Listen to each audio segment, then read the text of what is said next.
Hello, welcome back to another bootleg episode of Grey's Anatomy. Today we're going to be talking about providing catheter care. So first thing you're going to be doing is going through your opening protocols. You're going to be performing hand hygiene. You're going to be verifying doctor's orders. You're going to be gathering supplies. You're going to provide for patient privacy. You are going to, again, go through opening protocols. So introduce yourself to your patient, identify your patient using two identifiers specifically, name, date of birth. You're also then going to organize your equipment required for perineal care. That's one of the biggest things about catheter care, is making sure that you are effectively assessing the perineal area, and if it needs to be cleaned, you need to be able to be ready to do that. You're going to raise the bed to an appropriate working height. I am right-handed, so I'll be standing on the left side of the bed. And I'll be lowering the side rail on my side of the bed.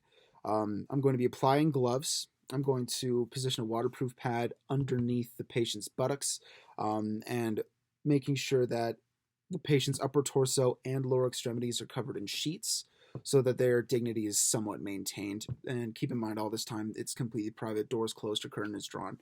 I'm going to be assessing the catheter itself for any damages, any wear and tear, the securing mechanism as well.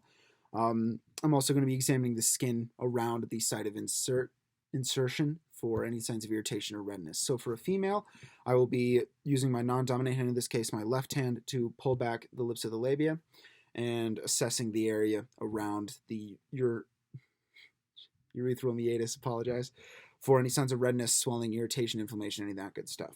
For a male, I'll be using my non-dominant hand to retract the foreskin if necessary, and also doing the same assessment. So looking for any signs of inflammation, redness, swelling, irritation in general, and ask if patients, male or female, regardless if they've experienced burning sensations while urinating in the past couple of days.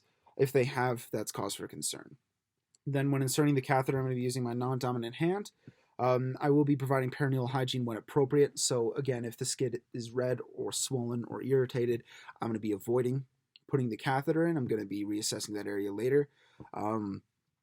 But I will be performing perineal care when necessary, using soap, water, all that good stuff. We've talked about that in previous things in this class. And then for cleaning the catheter itself, I'll be using a washcloth. I will be cleaning it in circular motions using soap and water, and then I will be drying it thoroughly, removing all traces of soap, removing all traces of water. You really don't want that in your urethra. I will then be reapplying the catheter to the securing device appropriately. And then I will be ensuring, once they are inserted, that they're secured appropriately, and that the drainage bag was secured appropriately, and that it was flowing to the correct place. And I will be emptying that when it's about half full. So, good rule of thumb.